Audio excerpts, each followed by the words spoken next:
당첨 내역은 실제 당첨 내역이며 함께하신 분들 모두 축하합니다. 오늘의 분석 알아보기 전 구독과 좋아요 한 번씩 부탁드리며 스포츠 핵심 분석 시작하겠습니다. 첫 번째 경기 아랍에미리트 대 카타르 분석 시작해보겠습니다. 아랍에미리트는 키르기스스탄을 잡고 3위로 올라섰다. 이란이 앞서 나가는 조인데 2위인 우즈벡을 맹추격 중이다. 그러나 카타르 상대로도 도망가지 못했기에 이 경기에서 반드시 승리가 필요하다. 키르기스스탄 상대로 멀티골을 터트린 아라을리의 공격수 압둘라를 중심으로 카이우와 리마 등이 홈에서 적극적으로 골을 노릴 것이다. 카타르는 직전 홈경기에서 무패를 달리던 우즈벡에 승리했다. 상대 파이줄라에프에게 후반 연속골을 내주며 동점을 허용했지만 인저리 타임인 후반 100분 결승골을 터뜨렸다. 그로 인해 2위인 우즈벡의 승점 3점 차이로 다가서며 월드컵 본선행을 노릴 수 있게 됐다. 단 같은 승점인 아랍에미리트전에서 승리를 따내야 한다.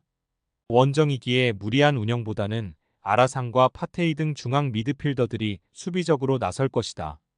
접전을 본다. 아랍에미리트가 홈의 이점 속에 경기를 지배할 수도 있다.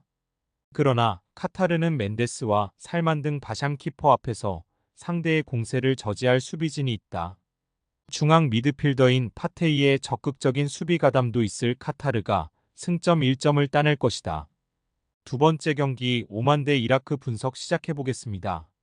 오만은 최전방 스트라이커인 알 가사니의 결승골로 팔레스타인에 승리하고 2승을 올렸다. 대회 출발이 좋지 못했는데 최근 3경기에서 2승을 따내며 이제 2위와 승점 차를 2점까지 좁혔다. 그리고 이번 경기를 승리하면 다른 팀의 결과에 따라 2위까지 올라설 수도 있다. 홈 경기에 강점이 있는 팀이기에 알 야흐마디와 알 가사니 등 한방이 있는 선수들을 앞세워 승리에 도전한다. 이라크는 조 3위로 2위인 요르단의 골득실에서 밀려있다. 때문에 이번 원정 결과에 따라 2위에서 4위까지도 갈 수 있는 상황으로 이 경기 결과가 중요하다. 홈 경기력이 좋은 오만이기에 무리한 운영보다는 압두라미르와 알 아마리 등 중원의 라인을 내린 수비적인 운영을 할 것이다. 접전을 본다. 이라크는 이번 대회에서 술라카와 유누스, 도스키 등 최종 수비가 안정적인 시너지를 내며 쉽게 무너지지 않고 있다. 비록 원정 일정이긴 하지만 수비를 굳게 잠그고 나올 이라크가 상대에게 원하는 결과를 내주지 않을 것이다. 세 번째 경기 쿠웨이트 대 요르단 분석 시작해보겠습니다.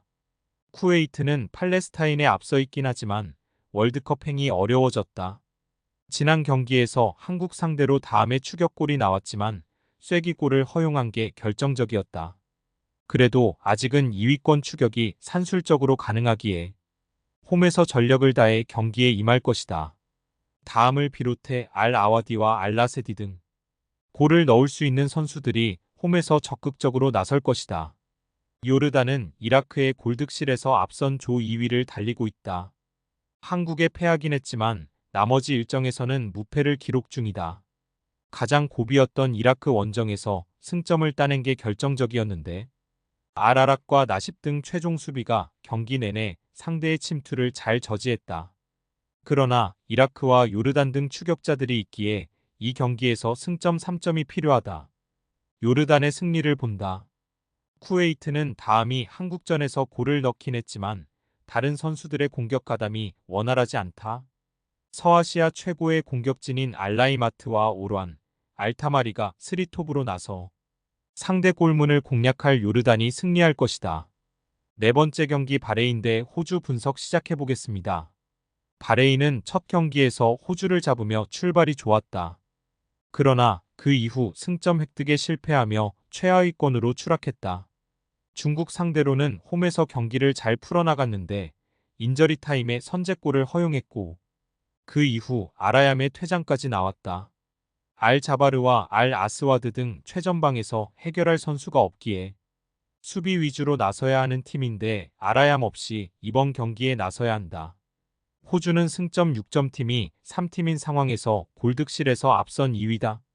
9월 일정에서 너무 부진했지만 조금씩 승점을 따내고 있다.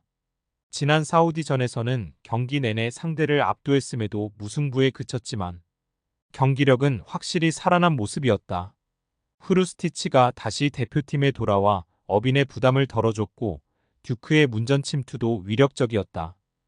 호주의 승리를 본다. 바레인이 호주 원정에서 승리하긴 했지만 호주의 퇴장이 없었다면 나오지 않았을 결과다. 또 10월 이후 부진한 바레인과 달리 호주는 경기력이 살아났다. 후르스티치와 보스가 측면을 돌파로 넘어서며 바레인 수비를 공략할 것이고 듀크의 마무리가 있을 호주가 승리할 것이다. 다섯 번째 경기 볼리비아 대 파라과이 분석 시작해보겠습니다. 볼리비아는 최근 2연패 수렁에 빠져 있고 이 경기 동안 실점을 무려 10실점을 허용하고 있기 때문에 전체적인 수비 조직에 불안 요소를 드러내고 있는 상황이다. 그만큼 볼리비아는 중앙 측면 할 거 없이 페널티 박스 안쪽 공간이 뻥뻥 뚫리고 있는 상태라는 것이다.